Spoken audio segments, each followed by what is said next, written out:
जी, इसके बाद हैं कुछ और कंडीशनल स्टेटमेंट्स। ये कंडीशनल स्टेटमेंट बेसिकली हमारे पास उसी मेन कंडीशनल स्टेटमेंट यानी इफ़ देन वाली स्टेटमेंट से हम आगे फर्दर इन्हें डेवलप कर सकते हैं। मेन कंडीशन वही होगी इफ़ P इम्प्लाइज Q।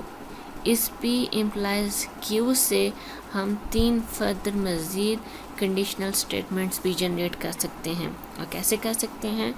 हमारे पास P इम्प्लाइज Q क्या है, ये कंडीशनल स्टेटमेंट है। अगर हम इसको रिवर्स कर दें, रिवर्स किस तरह से, यहाँ पे P है और ये Q है। P हाइपोथेसिस है और Q क्या है, उसकी कंक्लूजन है।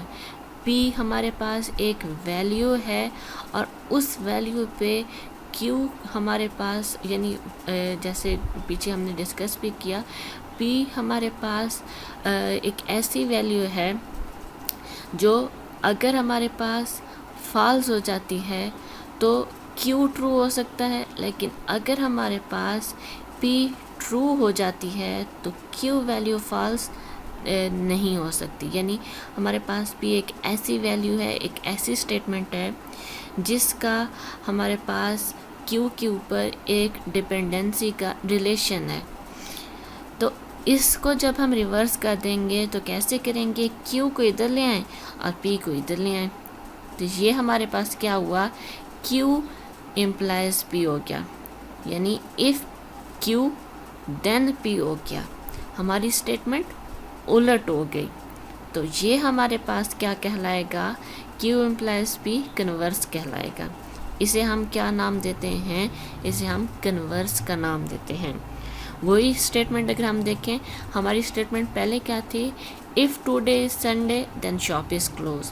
अब हमने ना कन्वर्स कर लिया है।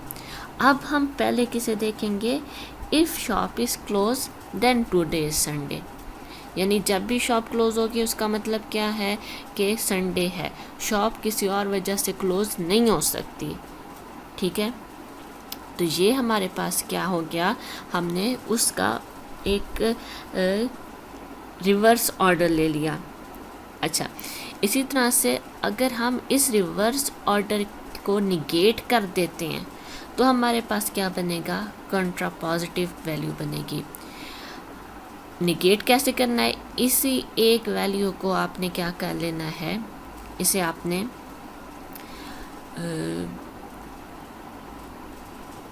हमारे पास जो निगेशन ऑपरेटर होता है उसे इसके साथ लगा देना है, निगेशन ऑफ Q और निगेशन ऑफ P। अब इसका मतलब क्या है कि हमारे पास जो Q की वैल्यू होगी वो भी नॉट के साथ हमने देखनी है और जो P की वैल्यू होगी वो भी हमने नॉट के साथ देखनी है। अच्छा, ये हमारे पास सेकंड इसके सब टाइप थी। थर्ड हमारे पास सब टाइप है इन्वर्स।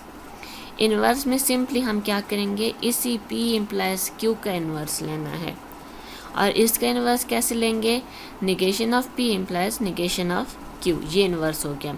हम इस तरह से भी कह सकते हैं कि ये हमारे पास क्या है, P इम्प्लाइज Q एक कंडीशनल स्टेटमेंट है, तो इसका इन्वर्स क्या होगा, negation of P implies negation of Q। इसका कन्वर्स क्या होगा, Q इम्प्लाइज P, और उस कन्वर्स का हम इन्वर्स जब लेंगे तो उस कन्वर्स का इन्वर्स हमारे पास क्या बनेगा, negation of Q implies negation of P। अब इन्हीं 3 सेंटेंसेस को हम थ्रू एग्जाम्पल चेक कर लेते हैं। स्टेटमेंट हमारे पास है P इम्प्लाइज Q की, if it is raining then the home team wins. अब ये हमारे पास इट इज़ रेनिंग क्या है, P, होम टीम विंस ये क्या है, Q, और हमने इस पे अप्लाई क्या किया, हमने इस पे अप्लाई किया इफ़ और then, if P then Q। इसका कंट्रा पॉजिटिव मैंने अभी आपको बताया, बल्कि कंट्रा पॉजिटिव से पहले हम कन्वर्स देख लेते हैं। कन्वर्स में हमने क्या करना है, पहले हम Q लिखेंगे यानी इफ़ Q देन P। अब Q क्या है, होम टीम विंस, तो हम पहले लिखेंगे इफ़ होम टीम विंस, अब फिर देन लगा के P की value, then it is raining. ठीक है, Q हमारे पास क्या था, होम टीम विंस, तो हमने Q इम्प्लाइज P या इफ़ Q देन P में क्या लिखा, if home team wins then it is raining. Converse हो गया। कंट्रा पॉजिटिव, इसी Q इम्प्लाइज P को हमने निगेट कर लेना है, निगेशन ऑफ Q भी लेनी है, निगेशन ऑफ P भी लेनी है, ठीक है। तो हमारे पास पहले क्या है, इफ़ होम टीम विन, इसकी निगेशन क्या बनेगी, if home team does not win. और इसी तरह से इट इज़ रेनिंग की निगेशन क्या बनेगी, then it is not raining, सही है। तो हमारे पास कंट्रापॉजिटिव में हम कन्वर्स की निगेशन लेंगे या कन्वर्स का इन्वर्स लेंगे, तो कन्वर्स का इन्वर्स लेने पे निगेशन ऑफ क्यू क्या बना, if the home team does not win, और निगेशन ऑफ पी क्या बना, then it is not raining. यानी हम बीच में क्या ले आए, नॉट को ले आए। और नॉट को क्यों लेके आए, क्योंकि ये हमारे पास निगेशन के साथ स्टेटमेंट्स हैं। निगेशन को शो करने के लिए हमने डज नॉट को यहाँ पे यूज़ किया। फिर इन्वर्स हमारे पास यही, हमारे पास P और Q, और इसी का हमने क्या कर लेना है, निगेशन ले लेनी है।